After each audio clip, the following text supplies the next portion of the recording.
កូនបើលេងដល់ថ្ងៃ graduate ទៀតបាត់ហើយពេលវេលានិយាយពីថាភ្លេចខ្លួនដើរលឿនខ្លាំងហ្មងថ្ងៃមុនតបប្រឡងចប់ចេញរីសាលចប់ឥឡូវនេះខាងស្លាគឺគេបានហៅឲ្យទៅយក gown យកអីណាដើម្បីថតពេលទៅ graduate ទៅអីចឹងណាចឹងយើងមកយករើសខ្សែរើសអីចឹងទៅកូនបើទូចឹងយកទៅខ្សែ S ទៅវាត្រូវ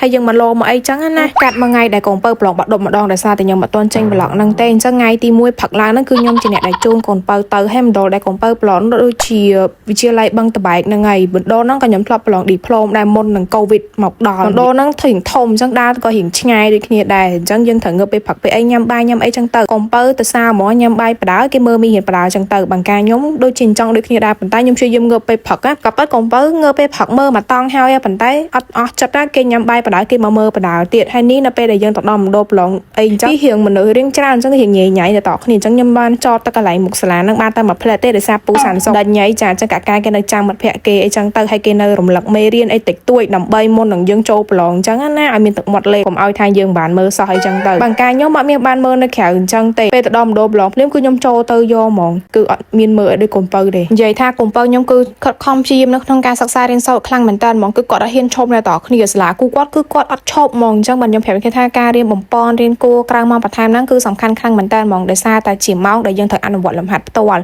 គ្រូបញ្យលមេរៀនបញ្យលរូបមន្តគាត់ចូលក្នុងសភៅហើយគឺចាប់ផ្ដើមអនុវត្តខ្លួនឯងហើយមើលរបៀបនៅក្នុងការធ្វើរបស់គាត់ទៅគាត់ដោះស្រាយក៏ដូចជារបៀបនៅក្នុងការសរសេរលំហាត់នីមួយៗក៏ដូចជាគន្លឹះសំខាន់ហ្នឹងគឺគាត់សរសេរបែបម៉េចអញ្ចឹងយើងយកចំណុចទាំងអស់ហ្នឹងយកមកធ្វើរំលឹកចុះរំលឹកឡើងជារៀងរាល់ថ្ងៃដល់គ្នាខ្ញុំជឿថាគេនឹងធ្វើបានហើយសម្រាប់ខ្ញុំក៏អញ្ចឹងដូចគ្នាដែរនៅពេលដែលខ្ញុំអត់យកក៏ដូចជាអត់ចាំរបៀបធ្វើខ្ញុំព្យាយាមធ្វើលំហាត់តែមួយហ្នឹងណាគឺខ្ញុំធ្វើតដាពីរបីដងគឺខ្ញុំចាំអូតូហ្មងអញ្ចឹងខ្ញុំគិតថាអ្នកទាំងគ្នាធ្វើអញ្ចឹងដែរទៅតាក់ទងជាមួយលំហាត់ពិបាកដែលយើងគិតថាយើងធ្វើអត់យល់អត់អីហ្នឹងហើយព្យាយាមធ្វើឲ្យបានពីរបីដងទៅគឺចេះហើយការមើលមេរៀនអីក៏ដូចគ្នាដែរមិនមែនទីមទាអ្នកគ្នារំលឹកតែម្ដងចេះណាអត់ទេត្រូវរំលឹកជាច្រើនដងទៀតអញ្ចឹងទៅហើយនិយាយពីថាផឹកឡើងហ្នឹងខ្ញុំត្រូវទៅរៀនឡើងមុន1ម៉ោងអីដល់តគ្នាដោយសារតែបងខ្ញុំដូចជាប្រឡងខ្ទង់ម៉ោង7ម៉ោង8អធិស្ឋានខ្ញុំអត់ចាំទេប៉ុន្តែពេលដែលខ្ញុំចូលរៀនដូចជាខ្ទង់ម៉ោង9ឧទាហរណ៍អញ្ចឹងចុះអញ្ចឹងខ្ញុំត្រូវងើបតាំងផឹកប្រឡំដើម្បីជូនកូនបើទៅរៀនអូខេអញ្ចឹងបើខ្ញុំចូលរៀនម៉ោង8កូនបើត្រូវចូលប្រឡងម៉ោង7អញ្ចឹងខ្ញុំត្រូវទៅសាលាមុនឡើង1ម៉ោងទៅ1ម៉ោងកន្លះអីទៅតាមហ្នឹងអញ្ចឹងគឺខ្ញុំមានអារម្មណ៍ថាខ្ញុំអត់ស្ដាយទេពេលវេលាប៉ុណ្ណឹងដោយសារតែខ្ញុំចង់ជូនបងខ្ញុំទៅប្រឡងចង់លើកទឹកចិត្តគាត់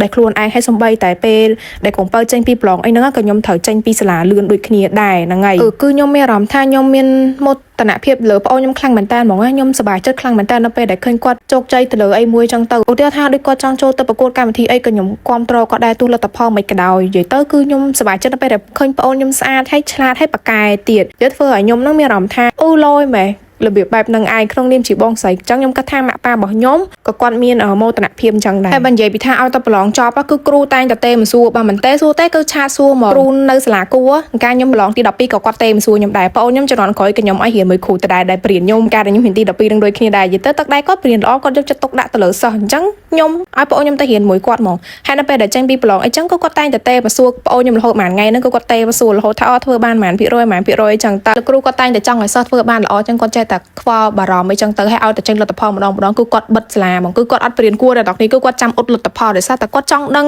ហើយគាត់ភ័យជាងសិស្សទៀតបើសិនជាសិស្សប្អូនដែលគាត់រៀនជំនាន់ក្រោយៗខ្ញុំទៀតគាត់ប្រកាសជាឃើញរូបខ្ញុំហើយដោយសារតែពេលហ្នឹងខ្ញុំប្រឡងបាននិទេសអេដែរអញ្ចឹងក៏គាត់បានព្រៀនរូបដាក់បិទនៅលើដាក់សុំដាក់អីយ៉ាងវីដេអូខ្ញុំថ្ងៃនេះដែរគឺមានតែប៉ុណ្្នឹងទេអរគុណអ្នកទាំងគ្នាច្រើនខ្លាំងមែនតើដែលតែងតែចូលចិត្តមើលវីដេអូរបស់ខ្ញុំកន្លងមក